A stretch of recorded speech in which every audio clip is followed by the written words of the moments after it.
माझं म्हणणं आहे छत्रपती शिवाजी राजांच्या जीवावर राजकारण करू नये. ठीक आहे, काही टेक्निकल मिस्टेक झाले असेल, बांधा चूक झाली तर चूक झालेली आहे, परंतु त्यात लय राजकारण करण्याच्या भानगडीत पडू नये या मताचा राष्ट्रीय समाज, महायुती असेल किंवा महाविकास आघाडी असेल, कुणाच्याच उद्या आमचं जर सरकार आलं काय झालं असतं तर आम्ही काय करणार. त्यामुळे दॅट इज द एक्सटेंडेड केस आहे. छत्रपती शिवाजीराजाबद्दल असं झालं नाही पाहिजे. इथून राज्य सरकारनं काळजी घेतली पाहिजे. कुणाचंही महापुरुषाचं पुत्र भरून बसवताना त्याचं वेल कन्स्ट्रक्टिव्ह काम झालं पाहिजे या मताची. आता आबानी लोक आमच्या राज्याच्या अध्यक्षांनी सांगितलंय आम्हाला, आम्ही 228 तयारी करतोय, तर आम्ही त्यांना सांगितलं पार्लमेंटरी कमिटीला आमच्या, तुम्ही लढा, तुम्हाला शुभेच्छा येतात. मी स्वतः आमदार केला नाही. बिलकुल नाही नाराज. प्रत्येकाला प्रत्येकाच्या पक्षाची माणसं घ्यायचा अधिकार आहे.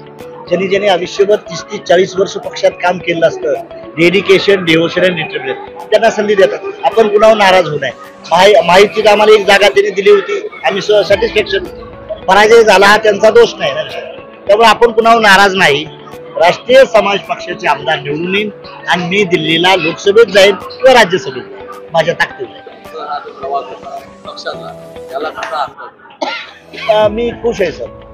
गोपीनाथ मुंडेंच्यामुळं माझी अलायन्स झाली. देवेंद्र फडणवीसच्या काळात मला मंत्रिपदाची संधी मिळाली. मी मंत्रिपद चांगलं चालवलं. मी नाराज नाही. मांडवा खालनं गेलोय मी. कधी आमदार होणार नाही, खासदारच होणार आहे. पण मला दिल्लीमध्ये राजा बसतो, मुंबईमध्ये सुभेदार बसतो. मला सुभेदार व्हायचं नाही, मला राजा व्हायचं आणि त्या दृष्टीने मी प्रयत्न करतो. त्यामुळं 21 वर्षाच्या काळामध्ये आता बघितलं असेल तुम्ही, 23 राज्यामध्ये माझा पक्ष गेलाय, 4 राज्यामध्ये मला टेक्निकली मान्यता मिळाली. त्यामुळे मी खुश आहे.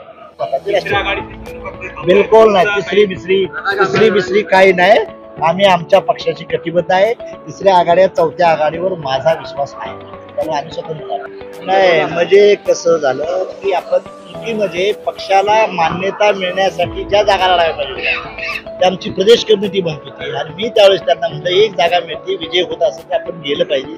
या दृष्टीने माझी चुकी झाली म्हणून त्यांना म्हटलं. परंतु राजकारणामध्ये काही गोष्टी अपर्याय कराव्या लागतात. जी मनात इच्छा नसती देखील तरी कराव्या लागतात आणि ती पॉलिटिकल ऍडजस्टमेंट करावीच लागते आणि तेवढा शून्यपणा पाहिजे. महायुती असो किंवा महाविकास आघाडी असो, तो शून्यपणा केलेला आहे. नवीन घडामोडी पाहण्यासाठी आजच आम्ही मुंबईकर 24 तासला लाईक करा, सबस्क्राईब करा आणि अपडेट रहा.